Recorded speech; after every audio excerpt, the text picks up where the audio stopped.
Hello everyone, welcome to Northland Voices. I'm Barbara Reyelts. Take a look around Duluth and you may notice there's change happening. Younger faces, new venues and cultural events popping up all over. Could it be that Duluth is becoming more hip?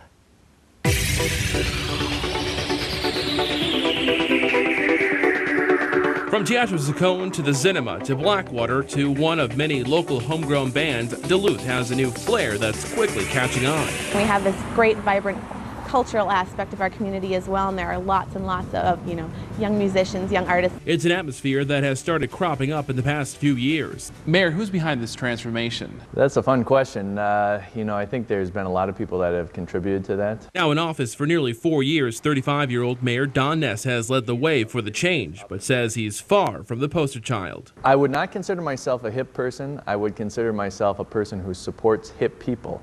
And I think that's always been my role. Does Duluth becoming more hip have something to do with the younger leadership?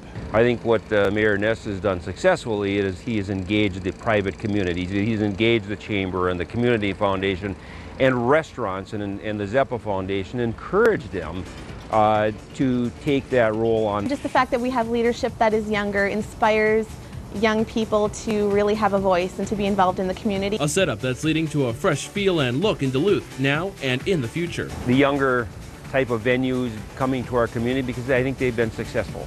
And, success breeds success. That success Mayor Jody referred to has led to a number of festivals and events that are gaining momentum here in the Northland. In light of all the talk recently about Duluth becoming more attractive to young people and specifically to the arts community, we thought we'd take a closer look at some of those new events and some that are not so new but have grown exponentially in recent years. Our first guests today are going to tell us a little bit more about one of those events, the Homegrown Music Festival. And joining us are Kristi Stokes of the Greater Downtown Council, along with Paul Lundgren of the Homegrown Music Festival. And thank you both very much for coming in today. Yes, pleasure. So, Kristi, would you dispute that we're getting to be a hipper community? I like to think we were for a while anyway.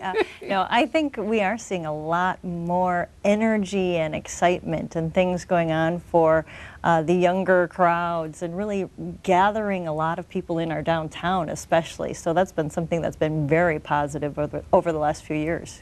So now the last time we had you on the show, Paul, you were here to talk about the geek prom. So what are you? Are you a geek or are you hip? Yeah, what's going on with this town? You're having problems. Can't keep up. Yeah, I don't know. The word hip kind of makes, I think, everybody kind of flinch if they're considered hip. It's because the word itself is sort of, what do you hip like Maynard G. Cribs? It's a 50s word, I think. Sorry, I think it was my idea. Whether it's hip or whether it's geeky, it's fun. There's a lot of fun happening right now, and it's really been building for a number of years. I think probably starting in the early 90s for the music scene, maybe more the mid-90s, and really building up to around 2002 is kind of when things really started to hit their stride. So the Homegrown Music Festival fits right in there. Tell us a little bit about that. Well, we're in our 12th year now of this festival. It started in 1999. It kind of started the year before when Scott Lunt had his 30th birthday party. He had a band, and the band had never played a gig before, and he decided, well, I'm going to have my band play my birthday party. Okay. So he rented Lafayette Square on Park Point, invited a couple other friends who had bands, and that was basically just a private birthday party, but a year later he decided to do it again and call it the Homegrown Music Festival. And it's not just rock and roll. I mean, there's lots of rock, but there's other things too? Yeah, we've always called it rock and or roll, but really it's we roll in every type of music that there's a band in Duluth playing anyway. We don't have any opera acts, but if there was one that applied, it would get in, I think. It would get in. Yeah. And what does all this do for the community? It's just, again, the energy, and we've just seen so much with the nightlife in our downtown area really changing, and the impact that it has on the businesses, the restaurants, the different venues. To see this many people out and about and enjoying what we have to offer is a great thing. And the other thing that the Greater Downtown Council likes to do is we provide the trolley service between the venues. So also allowing people, you know, we like to think we have a walkable downtown area, but this is a long stretch of area, so it gets people going back and forth between these venues real easy. Tell me a little bit about the venues. Well, there's 25 venues in this year's festival. It kind of stretches all across the city and into Superior on Thursday night, but it focuses almost entirely on the downtown on the weekend.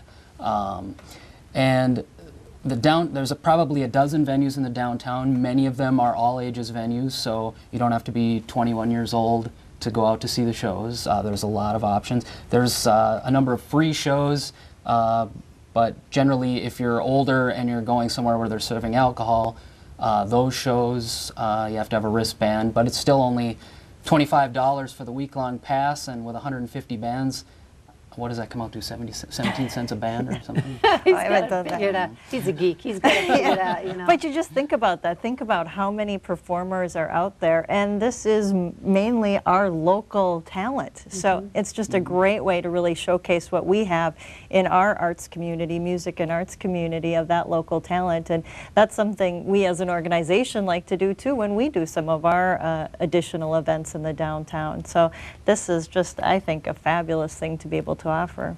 Paul, how do people get involved if they want to be part of the performers?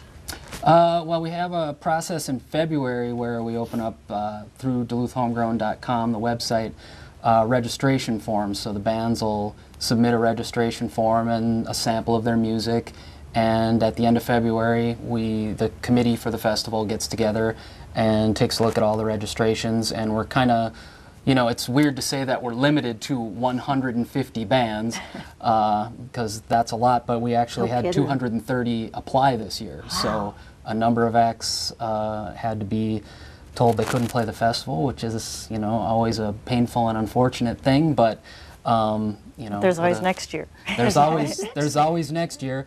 And I think out of, you know, if there's 80 of them, the way bands tend to operate, probably 12 of them will be around next year. They break up a lot. Yeah, well, yeah, I know how that goes. Well, thank you very much for telling us about this, Paul. It sounds like a lot of fun.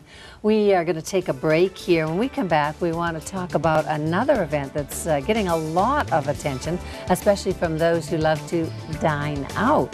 Kristi's going to stay with us, but we'd like to take a moment to thank Paul Lundgren. Again, Paul, thanks so much, of the Homegrown Music Festival. More when we come back.